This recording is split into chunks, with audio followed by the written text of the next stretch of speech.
Good morning, social media peeps.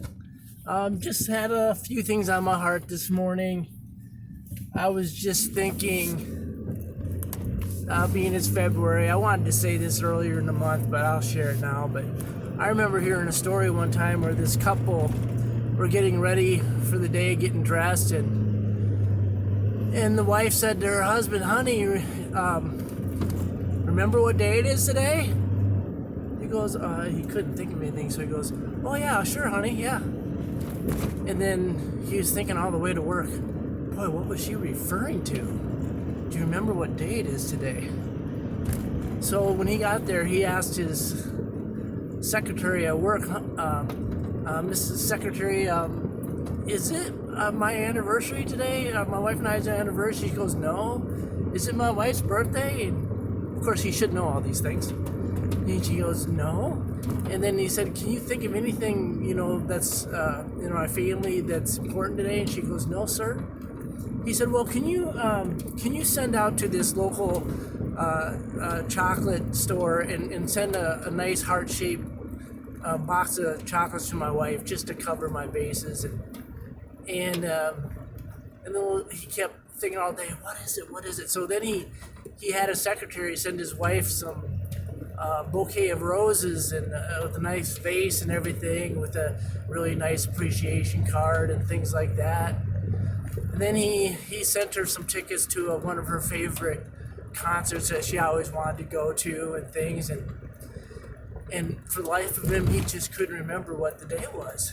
What was so special about today? And so when he came home that evening, he come walking in the door, and his wife comes running, and she was all made up nice and had her nice dress on, had her makeup on, and she threw her arms around her husband and said, "Oh, honey, this is the most special Groundhog Day I've ever had."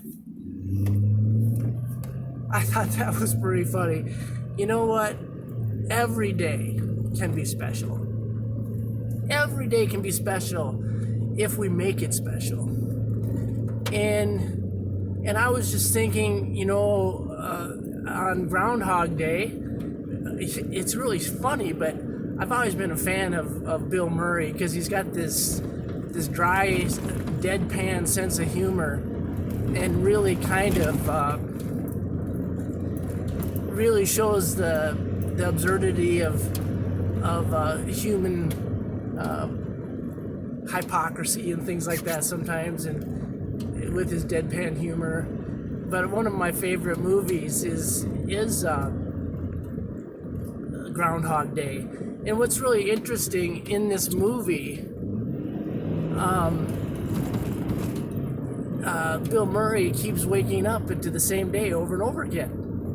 And at first he just kind of lived it up and everything, and then he thought, wait a minute, if I'm going to be caught in this Groundhog Day the same day over and over again, I might as well improve myself and try to be a better me, and instead of just wasting it on my own self and my own selfishness and what I want and everything.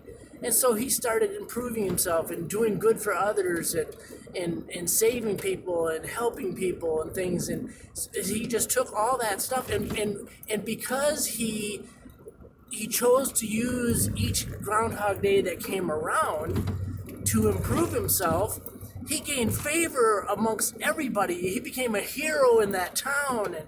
And finally, because he had such a change of heart, became such a likable person and a beloved person, because he was no longer self-centered, but he was focused on others, that finally the love of his life opened her eyes to really be attracted to him. And I think there's really a message in this story, is that, come on, everybody, every day is pretty much the same day. If we're doing just mundane, stupid things, just watching TV, wasting our time, not improving ourselves, that it's the same old day. It's Groundhog every single day. But how about we every day ask God to help us be better? Ask God to help us be a better servant of Christ. Ask God every day, how can I improve myself? How can I get more educated? How can I become more useful to humanity? If we do that, eventually we'll become the person God's designed us to be. And then every day isn't just Groundhog Day. Every day is something that's adding another piece to your character. And you know what, people? Character attracts character. If you want to attract somebody with character, you have to be a person of character. You have to make a decision every day to grow in character, to grow in truth, to grow in righteousness. And eventually, people that have those same values will be attracted to you. So don't concentrate on finding the right person. Concentrate on being the right person. And if you concentrate on being the right person, you will attract the same type of person. Mark my words. I love you all. I hope this was inspirational to you. Just felt led to kind of share my thoughts about February. God bless you.